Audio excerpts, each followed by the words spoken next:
Welcome to the 7th episode of the Polecast show, where we talk about everything and anything pole dancing, pole art, pole sport, pole fitness, everything pole related.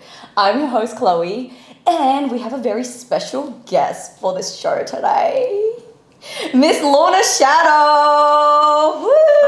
Hi! So she is a chiropractor, she's a pole instructor, she owns a chiropractor called the CHIRO CO in Burwood, Sydney, and she instructs at 3 studios. Is it? It was 2, now just 1. Oh, I'm okay. a studio girl now. You're gonna have to let me know that. Then. Okay, She's sorry. at 1 studio. So Sydney Pole. Yes. Yeah. So she's an instructor at Sydney Pole. She is a fur owner, fur baby, Fur mama. Fur mama. That's Fur it. mama. Fur mama to Pebbles as well. And she is also a current APC state champion, finalist of Pole Classic in Las Vegas, 2-time MPDA competitor, and 2nd in MPD New South Wales. Please welcome Lorna. Thank you so much for having me. No, thanks for coming. I'm super excited because I am too. we were just talking how I feel like a lot of your students and also like your followers on like your social media platforms and stuff would be really interested to get to know you on like a deeper level. And I feel like you have like such an interesting life, and a lot of people would like attest to this as well. Potentially, So. I feel people say that. I don't know. I wonder if all the interestingness is already out there and there's not a lot of interesting left. I'm not certain. A lot of interesting. There's a lot of like Netflix and just relaxing. Yeah. No, but I feel like, you know, all that surface stuff, there's obviously like a deeper level to it that people would love to get to know. So, how are you? How's everything? So, like, you need to let me know, like, what's going on with, like, you instructing. Okay. No, I'm good. Things are going really well. I'm super busy. My clinic is going really, really well. It's probably my like biggest passion and driver. So everything's going really, really well with that. My instructing's going really well. I absolutely love instructing. It's something that I have always wanted to do ever since I started pole. I love it so much. I love my students. I enjoy going every time I teach. I have a great time. So I feel like it's always something that I love doing, and that never changes. Oh, I love that. Yeah. So, I was aware last time I saw you that I think you were instructing at like, I think you were instructing like 2 or 3 different studios. 2 studios. 2 studios. Yeah. So, Love Pole and Sydney Pole. Yep. So, you're only instructing at Sydney Pole? Yeah, so now it's only Sydney Pole. So I'm only instructing 2 days a week now. Oh, okay. And then I'm just at clinic pretty much every other day. So. Oh, wow. Yeah. I mean, you've been very, very busy, definitely. Yeah. It's good. Like, I think it's also really important to have your, like, personal life and, like, work-life balance. Yeah. And having said that, you obviously said that, like, you're a faux mama to Pebbles. You've got your lovers as well. I do. So, can we talk about that? We can. It's the elephant in the room, so yes, we can talk about that. Yes, so I have my Pebbles, my little baby. And then my husband. We've been married for coming up to 4 years now. Oh, wow. Time flies. It's very Yeah. It's our anniversary, I think, like in like 10 days or something like that. Very soon. And we've been together for like 8.5 years total. And then we have Alana, our partner, who most people, I feel like anyone that knows me knows Alana. She's kind of like there all the time. She's part of me kind of thing. So She's actually here today behind the cameras. Surprise. Surprise. So I feel like she probably doesn't need much of an introduction. But yeah, and we've been with Alana for 2 years now. So it's actually our anniversary like 4 days ago, 3 days ago. Oh yeah, congratulations. Thank you. How exciting. Yeah. A lot of things happening this month. A lot of things. We have a lot of anniversaries very, very, very close together. And then Valentine's Day, there's a lot of gift giving and romance and things. Oh, that's nice. It's nice. It is nice. It's nice. We're actually going away next weekend to sort of celebrate everything, which will be really nice. So taking some time out, which was actually sort of a New Year's resolution. I'm not big on New Year's resolutions because I don't keep them. Yeah. But my New Year's resolution was to take a little bit more time off work sometimes and just go away, just for like a long weekend, somewhere close by, but get out of Sydney, get away from work, like switch off all my work notifications and just like be away. Yeah, that is definitely nice. I think it's something I need. For sure. My mental sanity. So tell me like how you met David. So David was actually a patient, not a patient of mine, because that would be very illegal in the health professional world. I used to work at a chiro before I was a chiro. So the job actually probably changed the entire trajectory of my life. I was studying health science and occupational therapy. And I got a job at a chiro because it was within a health realm. I was the receptionist. And David was a patient. And so he kind of chased me a little bit. And through that, that's how we got together. And then I also changed what I was studying and decided to study chiro instead. So yeah, through that job, it changed the really, really big factors of my life, I think. Oh, wow. Yeah. So it was all very cute. He like bought food and like just very cute little things. Oh, that's it was nice. It was really nice. It was very nice. So you've been dating, because you say you've been married for 4 years. Yeah. So you were dating for about 4 years. Yeah, we were dating for about 4 years, I think 4.5 years before we got married. Because I was quite young when we met. I think I was 18 when we met. I was 19 when we started dating. Right. So yeah, like we weren't sort of in a huge rush to get married, I guess. I think a lot of people found like we had about a 2-year engagement, which a lot of people found very strange. Apparently that's a long engagement, which I think compared to like the norm, because I think people are engaged for like a year. Yeah, I can't imagine planning a wedding in a year, but people do. Yeah, well, I guess that's why people get really stressed out, right? Yeah, well, and I was studying full-time as well and working, I think, probably 3 jobs at the time. So the idea of planning a wedding in a year with all of that was just way too much. So, and you did get married really early. Yeah, I think I was 24. No, I must have been, I was 23 because I'm not 28 now. I was 23. So yeah, I was quite young. Very young, especially I feel like in this day and age. Yeah. Yeah. I think because like I was with my boyfriend before David for quite a long time. Like we lived together, we moved to Sydney together and lived together. So I kind of knew everything I didn't want in a partner already. So I didn't feel like I kind of needed to, I guess, spend too much time or like wait until I was older, I guess. I feel like I kind of knew. So yeah, I guess we just sort of, why not? I also did say to David, I'm like, if we're not married before I graduate my master's, I will be practicing in my maiden name. Because I don't want both my like qualifications and registration to be in my maiden name and then we get married and then I have to try and change everything over.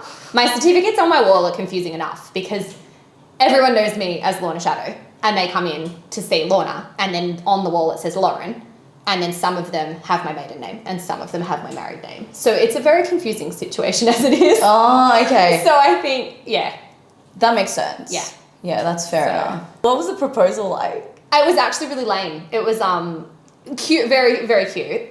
So I think David knows that I find out most things. Like I'm very bad at not investigating things. Yeah. So I think he assumed if he waited too long I would find out. So he had this grand plan and then he realized that the second he took me to this place I would know exactly what was going to happen. So he proposed at home instead. So it was actually the day of my first ever pole competition. I was very nervous. Like in the lead up, the days before, I was like, I should pull out. I don't want to do this. Why did I enter? Very, very nervous. So I think he figured that if he proposed, sort of nothing else would matter on the day, which is true, it didn't. Like, I sort of went into this competition, into my routine, being like, oh, well, if I fall off the pole, it doesn't really matter. I just got engaged. Like, I didn't really, you know, nothing could really make the day worse. Yeah.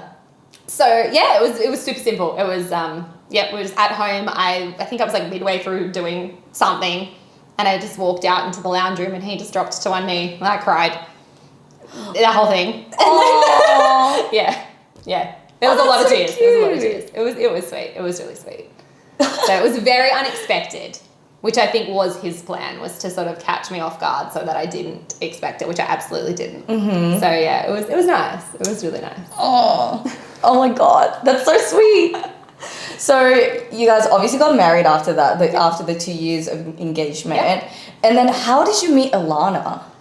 Alana was actually a student of mine at Love Pole maybe 4 years ago. Babe, you're the dates one. Yeah, 4 years? 3 or 4 years ago. She's much better with dates. Yeah. So she's just started off as a student. So she started taking my elite class, and then we kind of just developed a friendship from there, and we just became essentially like best friends. And we would do everything together. We would go on like Friday Adventure Day, and we would like go on different walks or like hike to a waterfall and things like that. And obviously through that, David and Alana got to know each other. Mm-hmm. And then we did pole theatre. And so when we did pole theatre, there was so much prep. So this was our first pole theatre routine. So we sang an entire song ourselves. So we rewrote the lyrics to Freaky Friday. And we sung and rapped it. So we wrote the lyrics, we recorded it, we set it to backing music. So we made the whole song, and then we made an entire projection line, like video, to go with the routine. So safe to say it took a very long time. So that was all done at our house. So Alana was at our house most days. We have very similar schedules. She works mornings and nights, and kind of so do I. So she was always at our house. And then I think things just kind of developed from there. It was weird. There's not unfortunately this like big romantic moment of like, we were just like, will you be our girlfriend? Like there wasn't any of that. It just kind of started. And then eventually we were like, are we in a relationship? I think we're in a relationship. Okay, we're in a relationship. Like it was just, it just kind of went that way. Okay. Which was kind of nice. Like I don't think any of us were expecting that was what was going to happen. And that was where it took us. I'm so curious when you say like it like developed. Like what do you mean by like developed? So it started with a sex thing. And then it ended up in a relationship thing. Okay. Do you want to get into the nitty-gritty? I hate getting into the nitty-gritty because I'm curious. I feel like I have to say it, but Alana loves when we do this. But the whole thing was my idea. Okay. Which she loves pushing in my face all the time. Mm-hmm. I'm loving it now too. Yeah. It just started off as like an experimental, will be fun thing. And I guess logically, really solid friendship, sex. It either goes two ways. It goes disaster or relationship, generally speaking. So, which we didn't predict at the time. We didn't think that was going to be the way that it went, but it did. Right. Obviously. And here we are now, 2 years later. So I think like I'm really thinking this now, and I think a lot of people will be thinking this as well, because I feel like being in like a 3-way relationship is still out of the norm. Yes. Yeah. And it's like a new concept, I'd say. Yeah. So like, since you were married. Yep. And Alana came into the picture, like what was the conversation you had with David like? David and I have always had very, very good open communication. Like it was something we speak about everything, like the whole sort of way. And so I guess there was a lot of, from my end, it was like, well, obviously I want this. Like this was my idea. But is this really like what you want? Are you happy? Or there was a lot of that, like kind of constantly. And there's been like, a lot of bumps along the road. And like there was sort of big, I call it like an intervention from my mum and my best friend, where they were very, I guess, forceful in the idea that this was what I wanted but not what David wanted. And it took me a long time to convince them that David and I, we speak about it constantly. Like there was no moment where we weren't speaking about this, and it wasn't very much a joint decision. But I think for them, they just assumed that because on the surface, he gives me everything I want. But it's everything I want as in like, if I'm like, hey, babe, can I change the cushion covers? He's like, yeah, okay, whatever. If it's something he genuinely cares about and he has an opposing opinion to me, he will fight me on stuff. But if he doesn't mind either way, then he just lets me have my way because why not? And I'm the same with him. So I think sort of my mum views that he very much spoils me and gives me everything I want, which he does, and that's part of the reason why I love him. But I don't think she realises that he will put his foot down. Like, for example, we have these stupid paintings and he wanted them for a long time and they were very expensive, and they're all right. They're paintings. They are not worth, in my opinion, what they're worth. But he really wanted them, and so we got the paintings. Like, it was just, I was like, I really would just like a print of some greenery and some plants on the wall. And he's like, no. And I'm like, okay, whatever. Like, it was a solid, so if he cares about something, he will say so. So I think there was a lot of communication. Like, I think this relationship has cemented even more so how well David and I communicate, because essentially we had to, like, you can see how it could have ended our marriage. It was never going to, because of how much communication and love there is. But I can see how if it was different to that it could have had a great impact.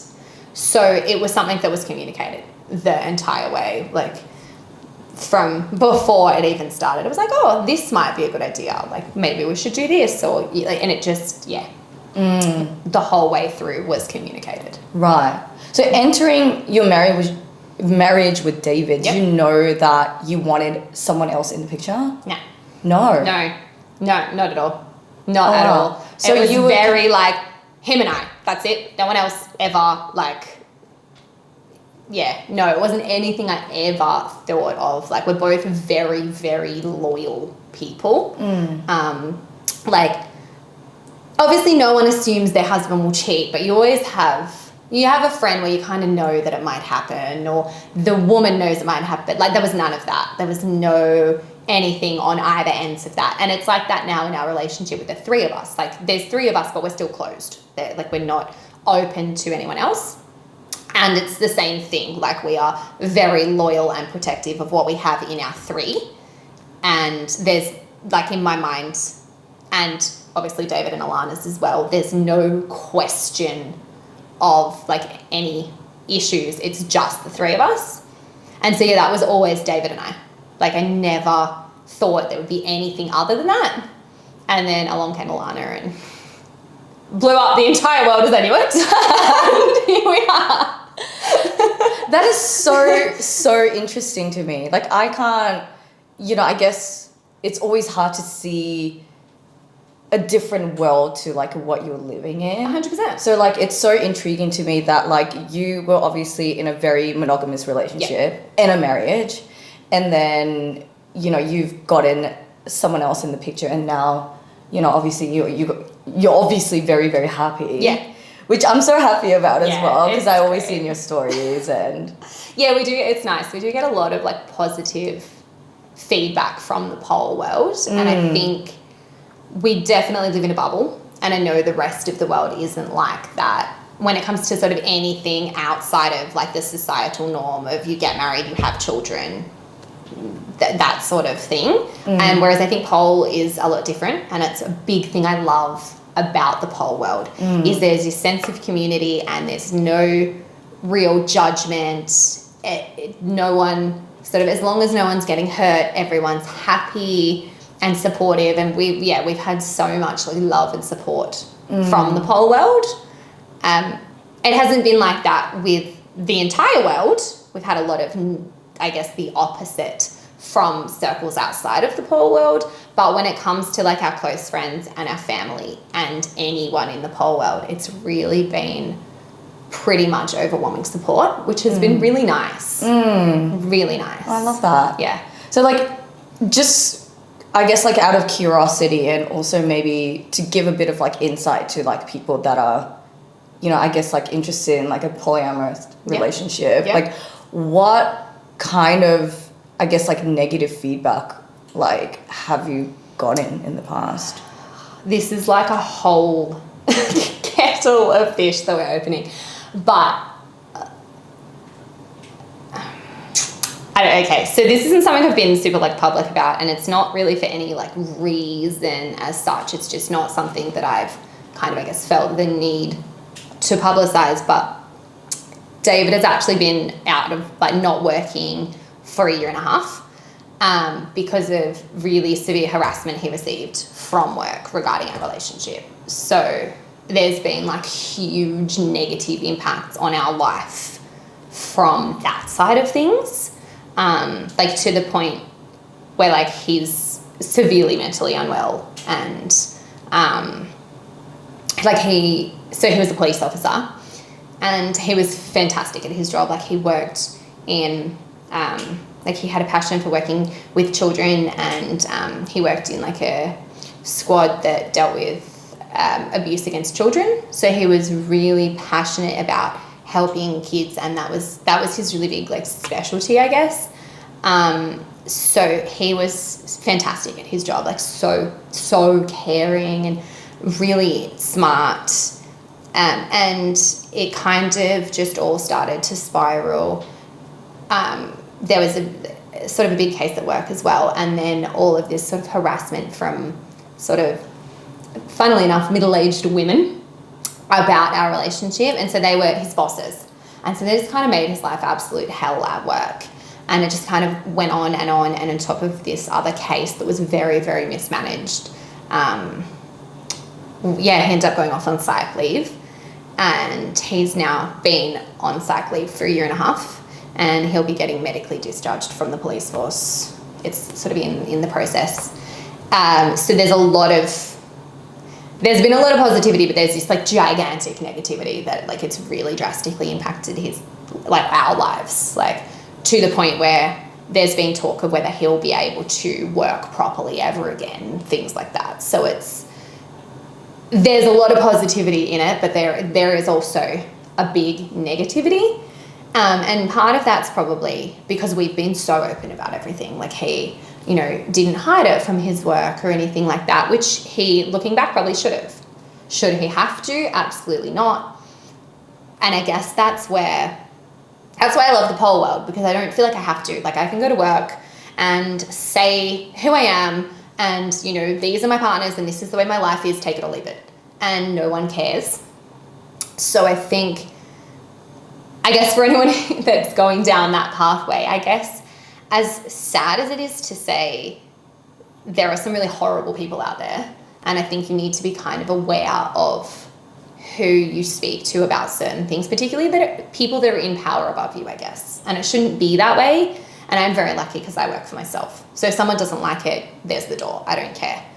But when you don't, I guess, gauging how people feel before you tell people, which is a really sad thing to have to say to people. Like that shouldn't be a thing that I have to tell people. But I guess that's the biggest negative that we've encountered, and it was quite huge. And I think for most people it's not that bad. I would like to hope that it's not that bad, but for us there's been a lot of negative that's come with an overwhelming amount of support and positivity as well. So yeah, it's kind of almost equally bad as it is good, unfortunately. It is, definitely really unfortunate that, you know, you just want to, when you really just want to be open and genuine and honest about who you are as a person, and also giving that genuinity to other people as well, you know, because you would think that when you're giving something to someone, you'll get it back, but it's not necessarily that. It's not always that. That's not always the case. Like I had a patient the other day who's a sex worker, and we were talking, and she said the same thing about trying to find a line of being your authentic self and not caring about what other people think, but also kind of protecting yourself. And there is somewhere there a line, and I really appreciate and absolutely love people that are just unapologetically themselves, and it's like, this is how it is, take it or leave it, I don't care. And I think pole has helped me to become more and more and more like that. And same with owning my own business. I'm kind of like, well, if someone doesn't like my relationship, I don't care. Like, there'll be more patience. Like, I don't care. But yeah, unfortunately, I think a lot of people aren't in that position to be super authentic about who they are, probably because they work in some sort of hierarchy or I guess there's a lot of archaic systems in this country. So yeah, I really think it's a fine line of being authentically yourself. And that's what I absolutely love about pole. Like I go into work and my students don't care.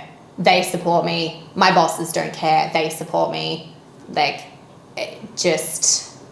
like one time I was running late for work because I'm an idiot and I locked myself out of my office. And Alana rescued me. And so I rang one of my bosses at Sydney Pole and I was like, hey, can Alana do the class because she's dropping me off and I feel really bad, blah, blah, blah. And she's like, oh, that's so lovely. Of course she can. Let me book her in right now.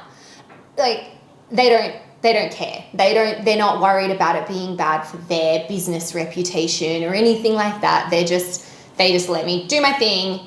They're in full support, and it's just really nice and refreshing to have that. And that's why I just, in my personal life, I don't tolerate anything that isn't that. Like, I only surround myself by supportive people, and I probably live in a bubble, but it's a bubble that I love. So that's just kind of the way it is. It's just a bubble of positivity, and I wouldn't want to change that.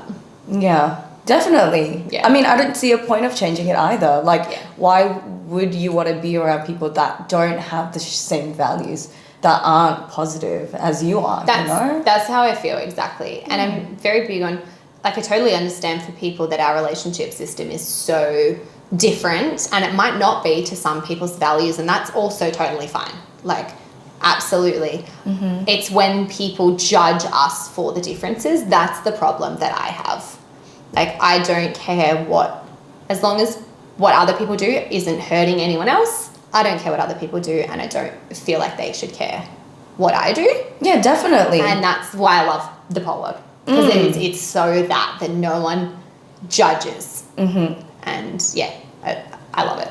I totally agree with you. I think with the pole world, and especially, I guess it's also because it's like such a new, I guess, hobby or sport or art form or whatever you want to call it, that people are less judgmental. Like, so the base of it is just less judgment, because there's a lot of people that are willing to do new things. Yes, definitely. And pole is new. It is. And I think it's very sort of progressive as like a society or a community. And I think it's that too. It is a community.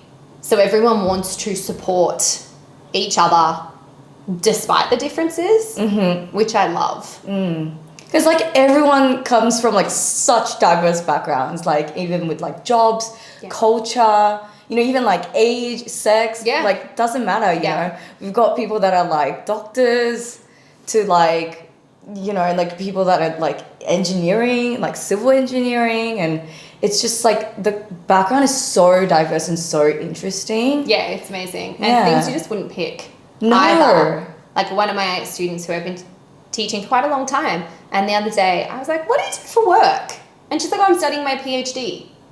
And I was like, that's amazing. Like what an incredible thing to be doing. And there's just so many incredible people in the pole world doing really incredible things outside of the pole world that we don't necessarily know about as well, which is really cool. Yeah, I love that. Yeah. And I just I love the fact that like no one's just like judgmental, and like, as you said, I think it is really important to like surround yourself with people that are really positive, and like what's the point of being around people that are negative, Yeah, I don't want to be around people that bring me down. No, definitely not. So like if you were to like give advice to like people that are like just starting off, like pole, and maybe they feel like they're in a place where they feel like they're not accepted or they're not, I mean, they're different from society. Like, what would you say to people like that? Welcome to the pole world. We are all, not all, a lot of us are very different from the rest of society. And I think that's what makes us such an amazing community, is that we are all so different, so diverse. We have so many different cultural backgrounds and perspectives on things, and everyone is so open-minded and inclusive that it doesn't matter. Like, you might not fit in the standard society mold, but I feel like pole breaks that mold a lot, and I think that's the place for you. Like, if you don't feel like you fit in and you want to have a sense of community, pole is the greatest way to do that. Like, I feel like most of my life now is pole. Like, my friends, my students, my business, it's just shaped my entire life, and for the better, for so much better. So yeah, for anyone thinking of starting pole, do it. It's more than just a sport. Yeah, I totally agree. And I think that, well, I guess initially there's a lot of skepticism, you know, going into pole. There might be a lot of different things, like how you said, you know, people might be working in a very hierarchical job, or, you know, a community or like environment, or they might just be like, oh, I feel like I'm not strong enough to do it, or not flexible enough to do it. Yeah. So like, what would you, like, how would you break down like getting into pole, and like how would you say to those people that want to like join now? I think it is a process. Like, you see these people that, like, in the pole world, that are amazing, and they're so authentically themselves, and they're amazing at pole, and they've achieved all these things. But you've got to remember that that was a process too. They started out likely where you're starting out. Like, that's how I started. I started unflexible. I couldn't touch my toes. I had no muscle. I don't even think I could do a push-up. I didn't have like a fitness background. I'd like been in and out of the gym because I should go to the gym and I wanted to be skinny kind of thing, but I'd never lifted any weights. I'd never really danced. I hadn't done really anything. But I started pole kind of by accident, and I never looked back. You don't need to be strong. You don't need to be flexible. You don't even need to be confident to start. Like, I remember when I started to get to a level and they were like, okay, you need to take your shirts off. Like, you need to wear crop tops because you need side grip. And I was like, what?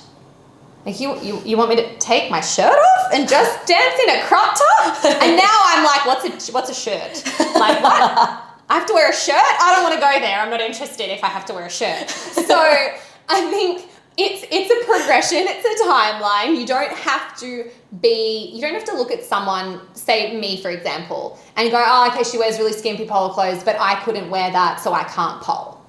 I didn't when I started. You don't have to be like anyone that you see to start. And you also don't have to become like anyone you see. There are so many different ways to pole as well. So I found that was my path. Like, initially I was I'm not sexy. I don't want to do sexy pole because that's not my style. I don't think I'm going to look good. I think I'm going to look stupid. I don't want to wear shoes. I can't wear heels. All of these things. And now it's kind of the only pole I do. I think I've competed once in bare feet and probably 30 times in shoes. I don't even know how many comps I've done. And your path can change. You can have an idea of where you think you're going, and pole will change that, and throw you curveballs, and things will change. But you don't have to be like what you see to start. Because I am not anything like me 7 years ago when I started pole. Absolutely nothing like that. And if I 7 years ago looked at myself now, I wouldn't have thought that this is where I would be in 7 years either. So I think you just have to take the plunge. If it's something you want to do it, and all the rest will come. The strength, the confidence, the flexibility, it will all come. Oh my God, that's such a great message. Yeah, definitely. I feel like a lot of people feel intimidated by, it's instructors especially, because people are like, oh my God, like she's amazing, like she's so flawless, like this is definitely not for me. Like I can never be that like that. But I guess people don't see all the backstory and like all the work that you've actually put in. That's the thing too, I think, that you've hit the nail on the head. It's not, even what you see on Instagram, it's not real.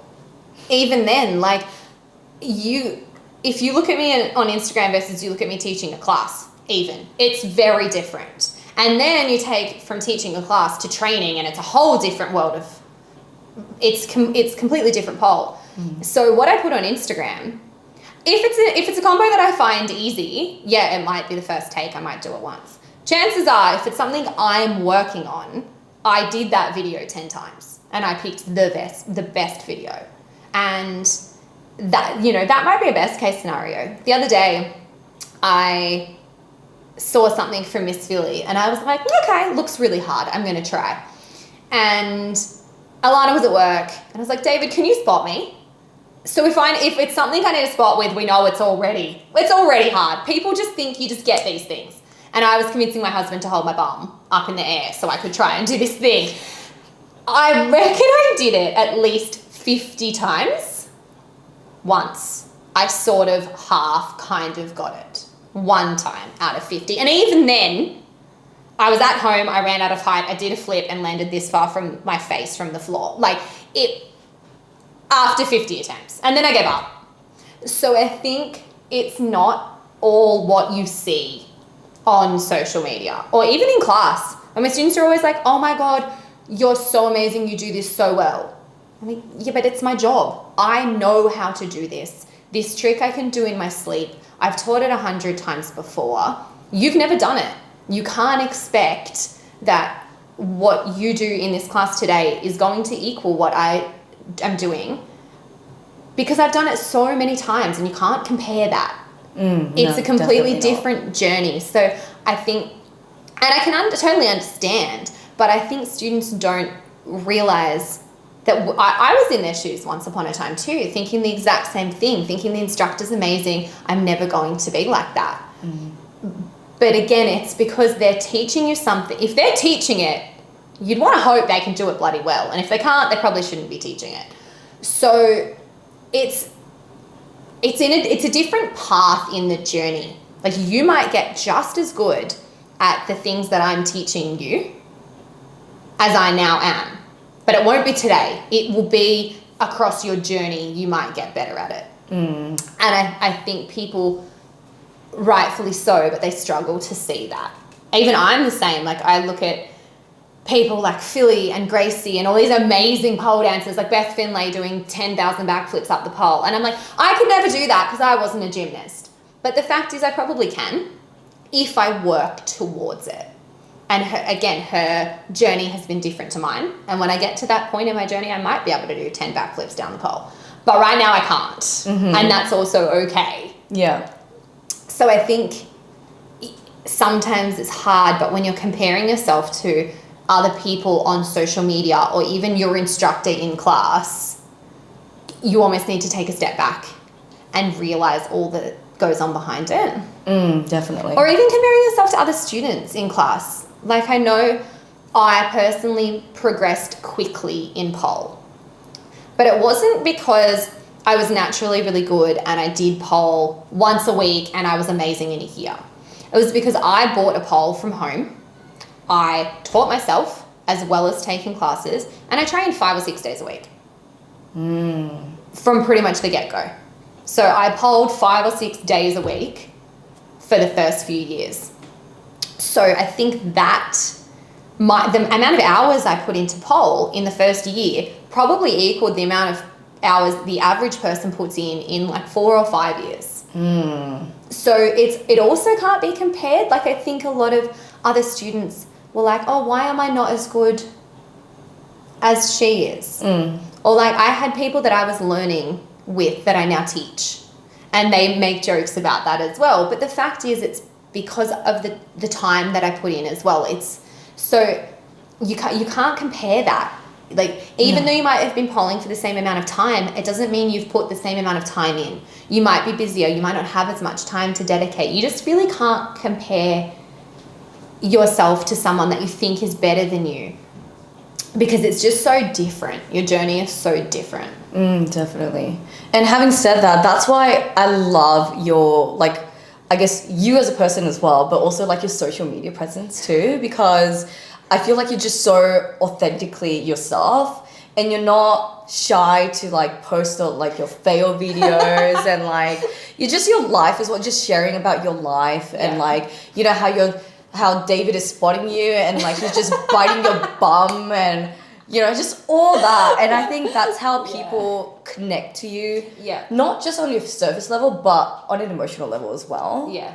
Yeah. And I'm really big on that. Like, I totally understand that Instagram is a highlights reel. Like, as I said, I haven't put on Instagram all the stuff about David and his work and all that sort of stuff, because I do understand it is somewhat a highlights reel, but I don't want to make it a fake highlights reel either. Like, I might not necessarily air every single problem I have in my life, but posting my fails, showing my training and the fact that it might take 50 attempts to get something, I think adds a lot of value for other people.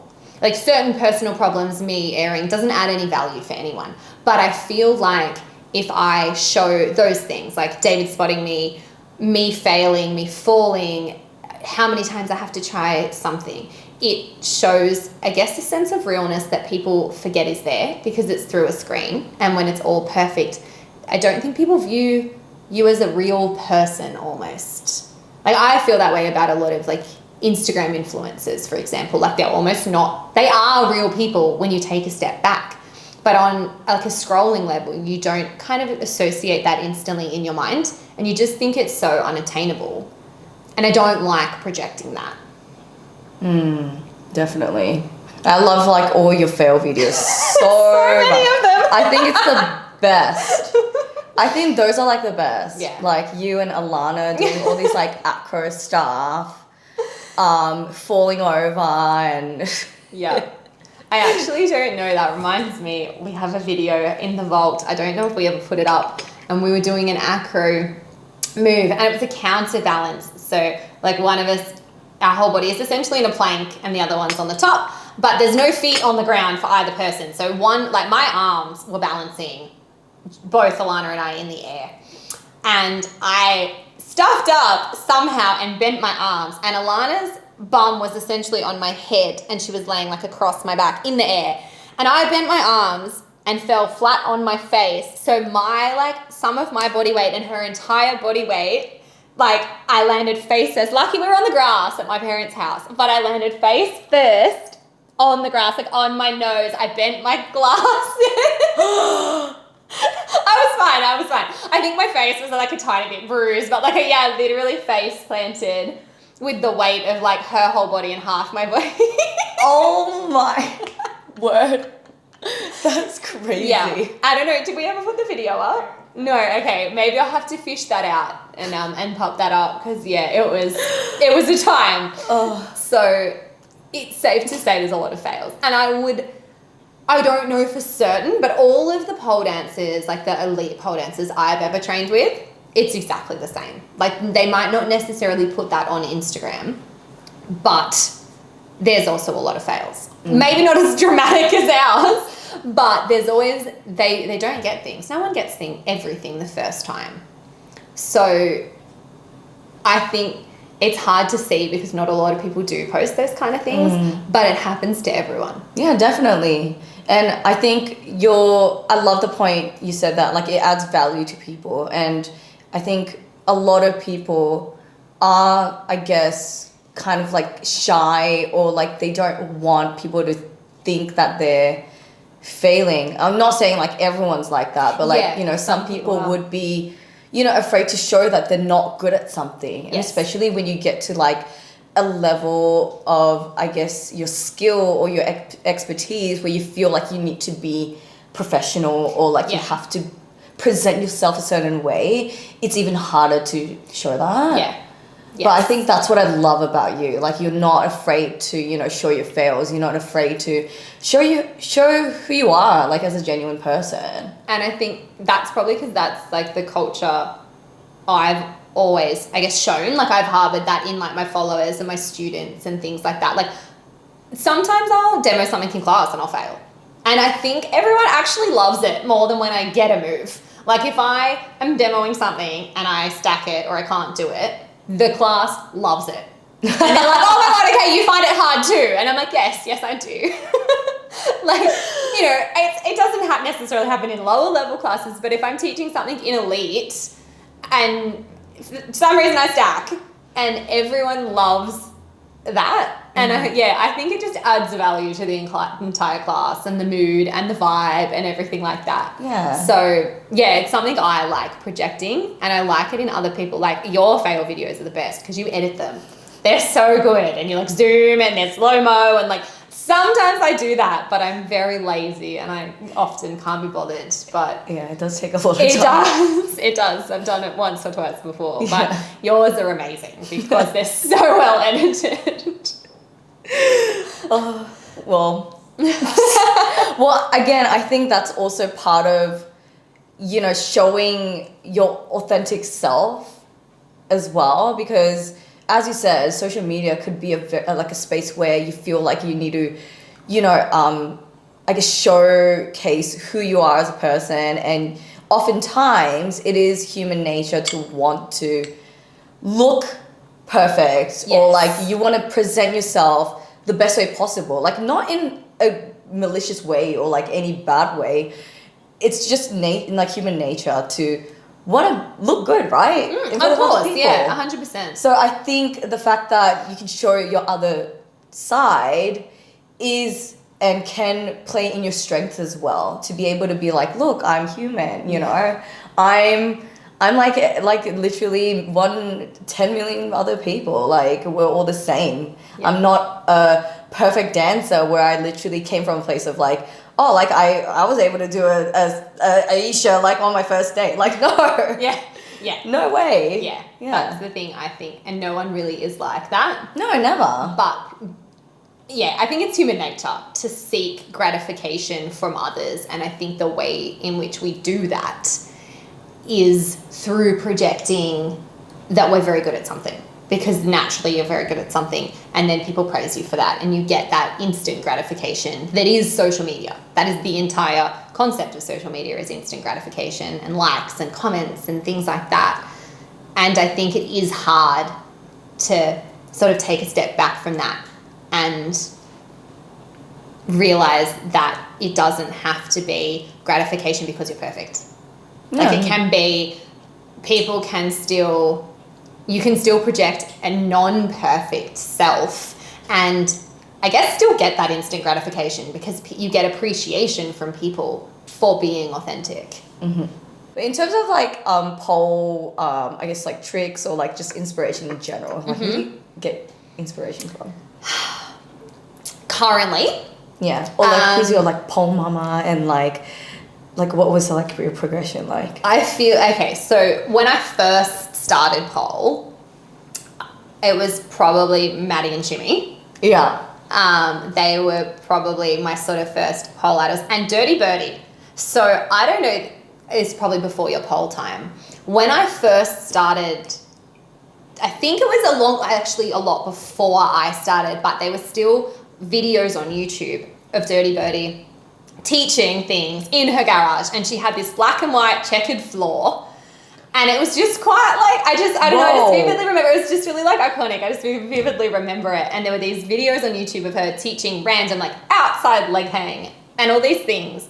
And because I sort of self-taught, and back then there wasn't online platforms like Pole Art Vault and all those other things. It was YouTube and watch a YouTube video. Instagram was barely a thing. So yeah, I think I did quite a lot of her sort of like little tutorial video things.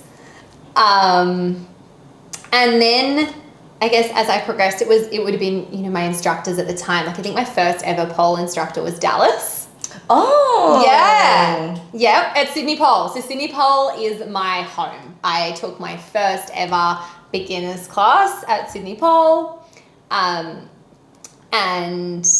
then I think maybe, I don't know, I think I took classes there for maybe like a year and a bit. And I left because at the time the class progression didn't really go high enough that I felt like it couldn't really offer me much more. Mm-hmm. And then they called me a little bit afterwards and they were like, would you like to come back and teach? And I was like, I'd love to. It's like my home. So I think it's sort of my inspirations changed throughout while I was a student, sort of who I was learning from at the time. Mm-hmm. And then it was Philly, Gracie, Amy, Carly, all those like Miss Pole idol type people, like Mishka, all of those. Mm-hmm. Who's like your current, I guess, like inspo? Probably Philly. Mm-hmm. Like I have a lot, but I think if I had to pick one person, it's Philly. I think just consistently I've just really enjoyed the way she's done things, and I guess similar to me in that she's flexible, but that's not necessarily her strength. She does a lot of static, she does a lot of flips. It's all very similar to the things that I like to do. And I don't know if that's why it's mainly been, if I had to pick one person, that would be her. There's a lot of other people I do get inspiration from with the combos and things like that, but that's the one person that I think has probably, for quite a long time now, she's probably been my like pole idol. She is amazing. Yeah. Like her static combos, it's so flowy. Yep. And like it's so dynamic and quick as well. Like her transitions. She's so fast. Yeah. I partly put it down, this is just to help myself feel better. I partly put it down to the fact that she's really small. And like she can move faster than me. I just can't move that fast because I'm not that small. Well, you do have long legs. And all the champions except Mishka. I love that Mishka won Miss Pole. It gives me hope for those of us that aren't small, because everyone else was really little. Gracie is tiny, Philly is tiny, Amy is tiny. They all come up to like my boob.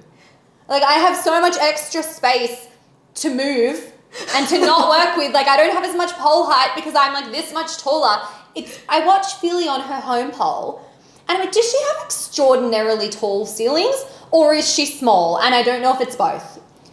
Or it's just that she's small. Her ceiling's not that high. She'll just fungi in like 8-inch shoes on her home pole. If I fungi without shoes on my home pole, I am either kicking the roof or kicking the floor or bending my knees to avoid doing that. Yeah. Like, it's just not fair. Well, I mean, I kind of feel that because I'm like, well, actually when Luna came over to use my pole here, she was literally wearing heels and she couldn't even climb. Yep. She can't even do one climb. And I'm here like, I can do a fungi in my heels on this pole. Yeah. And I don't have high ceilings. Yeah. So I think Philly doesn't either. Yeah. And I've taken her classes as well, so I know she can climb, and like her ceiling isn't that high, but yeah, okay. Well, it's the small person thing. Yeah, it is. God damn it! It's short people thing. It is. It does I can't really do anything at home on my home. I've gotten very good at condensing things. It's taught me to be small, training at home on my pole, but yeah, no. I don't know if that's a good thing for competing though. That's the thing. Like it's not, things look nice when they're like big and presented, but it's harder when I compete somewhere and the ceilings aren't high. Like if the pole is not tall, it greatly limits me with the things I can do, particularly in shoes. Like I'm not super duper tall, but I'm not short, so it just gives me less space. So I think like there's a lot of people that are wanting to compete or like that are interested in competing as well. So like I guess that's one of your, I'd say like personally I'd say it's your forte, like competing, because like you do compete a lot and I think you have a lot of experience. So what would you say to those people that are interested in competing? Again, I think you just have to take the plunge. Like, as I said earlier, I was so nervous for my first comp to the point I wanted to pull out. And now, like I guess I get nervous. I think you don't really care about something if it doesn't make you a little bit nervous, but it's super manageable. Like I now channel my nerves into excitement and into pride of everything I have put into something, and now is my moment to showcase all of my hard work. And again, it's like everything else. It's a journey and it's a continuum, and you don't have to be at that point to start. There are so many amazing competitions now that have levels. When I first started competing, you were amateur or pro. That's it. In the smaller comps. They used to be held at pubs. I remember my first comp, Amber Ray was in the first comp I ever did. I was in the amateur and she was in the pro. And it was amateur or pro. If you were an instructor, you were pro. If you're not, you were amateur. If you won the amateur, you became pro. There was no semi-pro, nothing like that. Because I think I competed about a year after I first started. So it would have been just under 6 years ago. And so there might have been other comps around that I wasn't aware of at the time, but the pub comps were a lot bigger back then.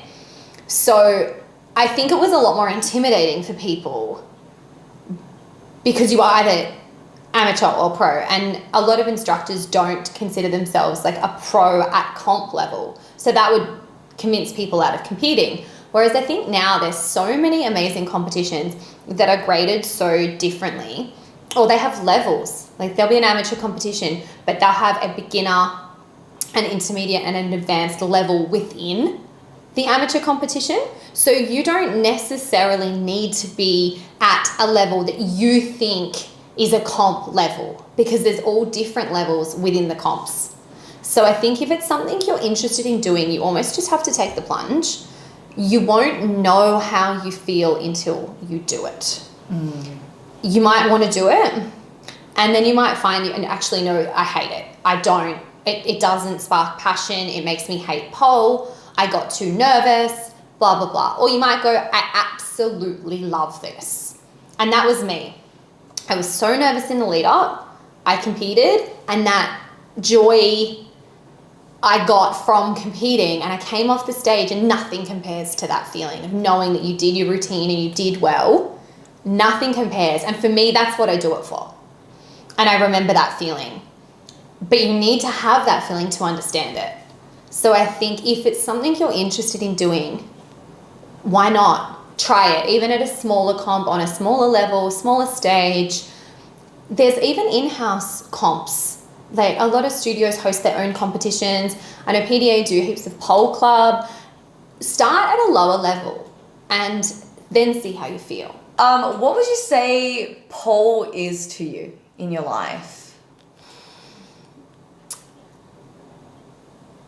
Pole is probably most of my life, to be honest. It kind of encompasses 90% of my life is pole.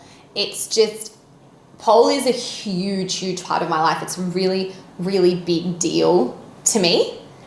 And it sort of filters into every part of my life in different ways. So I guess pole for me is really multifaceted. It's not just a sport. As I said before, it's also a community.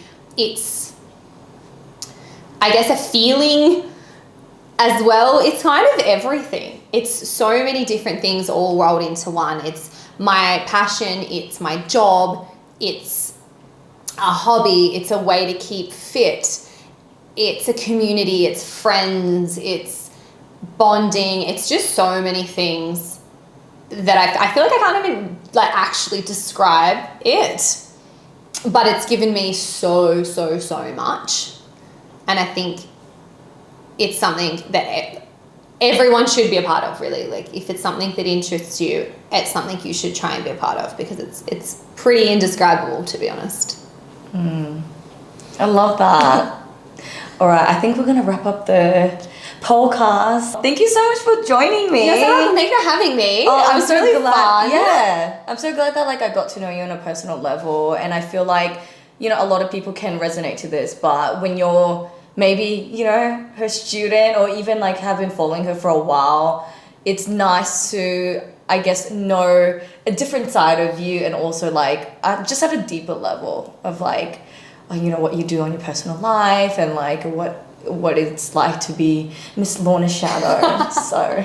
Well, thank you so much for having me. I'm glad. I hope it's interesting to people. Oh yeah, definitely. Yeah, definitely would be interesting. I hope you learned a lot from this interview as well. So if people can find you on social media, where can they find you?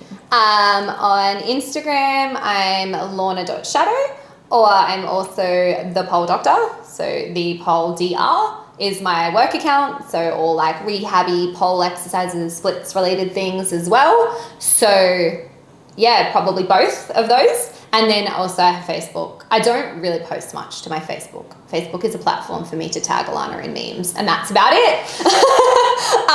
But probably Instagram is the best way to connect with me. Your business account has a lot of great value as well, so make sure you follow the account too. So thank you so much for listening, and I shall see you in the very next episode. Bye!